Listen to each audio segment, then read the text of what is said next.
آموزش. پذیرش در مکتب. همه کودکان در بریتانیا تا سن 18 سالگی حق تحصیل تمام وقت یعنی فول تایم را دارند. شما می توانید برای مکتب مورد نظر خود درخواست شمولیت دهید، اما اگر سیت خالی نباشد و پذیرش در آن مکتب تکمیل گردیده باشد، مقامات محلی یعنی بخش تعلیم و تربیه، کنسول مربوط، مکتب دیگری را که امکان پذیرش اطفالتان را داشته باشد و شما پیشنهاد می‌کنند. تعداد از مکاتب از خانه یا محل سکونت شما شاید در فاصله دورتر پیاده روی قرار داشته باشد. در این صورت مکلفیت قانونی شما است که طفلتان را سر وقت به مکتب برسانید. مکاتب و گروه‌های سنی. کودکستان‌ها تا سن 4 سالگی برای کودکان است. مکاتب ابتدایی برای کودکان 4 تا 11 ساله است. مکاتب متوسطه برای کودکان 12 تا 16 ساله است. کالج یا ترم ششم برای جوانان 16 الی 18 ساله است.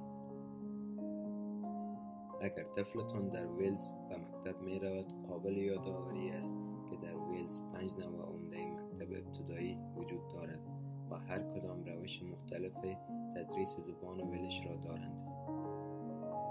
بعضی از این مکاتب تنها به زبان ولش تدریس می کنند و مکاتب دیگر به زبان انگلیسی تدریس می کنند، در حالی که زبان ولش تنها به حیث یک مضمون تدریس می گردد. لطفاً برای معلومات بیشتر این موضوع را با مکتب محلی تان چک کنید. آموزش برای کودکان معلول.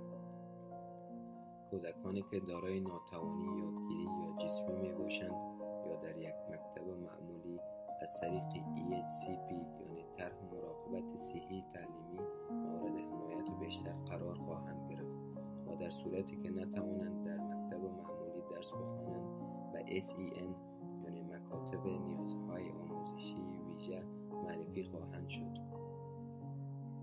اگر فرزندانتان به حمایت بیشتری نیاز دارد، در این مورد با مقامات محلی خود صحبت کنید. رخصتی‌های مکاتب. تاریخ رخصتی‌های مکاتب در مناطق مختلف بریتانیا متفاوت است، اما رخصتی‌های مکاتب اکثر مقامات محلی در تابستان طولانی تر است، یعنی 6 هفته به گونه اوسط و حدود 2 هفته در کریسمس، 2 هفته در عید پاک یعنی ایستر و 3 رخصتی بین سمستر نیم ترم هر هفته. مکاتب همچنین برای روزهای اضافی آموزش معلمین تعطیل می شوند. برای دانستن تاریخ دقیق رخصتی ها می توانید از مکتب فرزندانتان جنتری سالانه را به دست بیاورید. بسیاری از مکاتب برای کودکان کمپ‌های رخصتی و کلوب‌های صبحانه و بعد از درس را فراهم می سازند که می تواند برای والدینشان مفید باشد. حاضری. حضور در مکتب برای اطفال بین 5 تا 16 سال اجباری است. همه اطفال باید تمام وقت به مدرسه بروند و حاضریشان تحت نظارت می باشد. اگر فرزندان شما بیش از حد غیرحاضری داشته باشند، مقامات محلی از شما دلیل آن را می پرسند. والدین به دلیل حاضر نکردن اطفالشان از مکتب جریمه شوند. اگر به دلیل بیماری قادر به حضور در صنف نباشند، باید در هنگام صبح اداره مکتب را از مریضی طفلتان مطلع بسازید. روزهای مکتب تقریباً 6 ساعت از دوشنبه تا جمعه است. غذای رایگان از طرف مکتب. تمام اطفال شامل صنف ریسپشن در سال اول و سال دوم به شکل اتومات غذای رایگان از جانب مکتب دریافت خواهند کرد. برای اطفال شامل نرسری یعنی سال سوم تا ششم یا مکتب ثانوی شما باید برای غذای چاشت مکتب پول پرداخت نمایید، مگر این که مستحق غذای رایگان مکتب باشید. شما می توانید معلومات بیشتر در مورد غذای رایگان مکتب از سال سوم و بعد را با تماس گرفتن با مکتب طفلتان دریافت نمایید. برای معلومات بیشتر و معلومات در مورد تماس با مکتب با کنسول محلیتان در تماس شوید. یونیفرم مکتب. هر مکتب دارای یونیفرم متفاوت می باشد، بنابراین اطمینان حاصل کنید که برای طفلتان یونیفرم درست و مکتب مربوطه را تهیه کنید. معمولاً قبل از اینکه طفلتان به دروس خود در مکتب آغاز کند، از طرف مکتب در مورد اینکه کدام یونیفرم را بپوشد مطلع ساخته می شوید. شما می توانید یونیفرم مکتب را از دکان‌های یونیفرم مکتب و بعضی از سوپرمارکت‌ها خریداری نمایید. در صورتی که خریدن یونیفرم مکتب برایتان مشکل است، می توانید با مدیر مکتب در زمینه صحبت کنید و شاید بتوانند شما را کمک کنند یا کدام مؤسسه خیریه محلی بتواند به طور رایگان یونیفرم مکتب را برایتان فراهم بسازد. کالج. در بریتانیا کالج‌های FE آموزش عالی را برای افراد 16 الی 18 سال فراهم می‌سازند. کالج‌ها یک تیپ گسترده‌ای از آموزش‌ها را فراهم می‌سازند.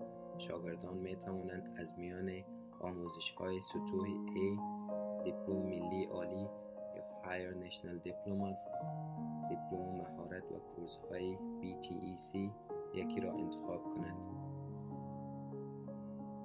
همچنان برای افرادی که انگلیسیشان ضعیف است، آموزش‌های حرفه‌ای موجود میباشد.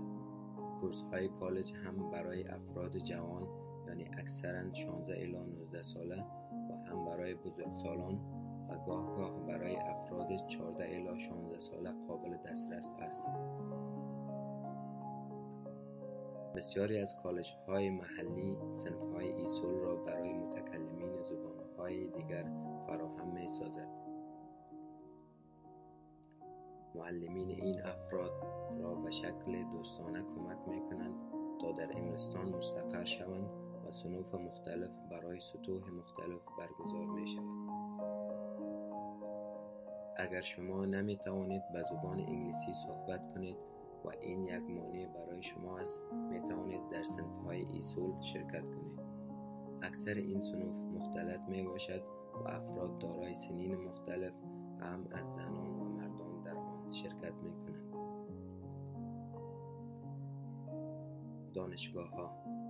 دانشگاه جایی است که شما برای دریافت درجه لیسانس یا فوق لیسانس در آن تحصیل خواهید کرد و کورس‌های به سطح لیول 3 که معادل لیول A بوده و برای افراد بالای 18 سال قابل دسترس می باشد. برای پرداخت فیس کورس و هزینه نگهداری که شامل کرایه اتاق، غذا، کتاب‌ها و غیره می باشد، می توانید به قرضه دولتی درخواست کنید. یک سند تحصیلی می تواند گام مهمی برای به دست آوردن یک شغل یا کار به ویژه در صنایعی که نیاز به تخصص دارند، مانند مراقبت‌های صحی و شغل‌های حقوقی باشد. بورسیه‌ها و حمایت‌های دیگر برای محصلین پناهنده. برخی از دانشگاه‌ها و پناهندگانی که خواهان تحصیل برای به دست آوردن یک درجه تحصیلی یا سند ماستری باشند، حمایت مالی فراهم می‌سازند. یعنی Student Action for Refugees اطلاعات را در مورد حمایت‌های مالی و سایر موارد در لینک ذیل ارائه می‌دهد.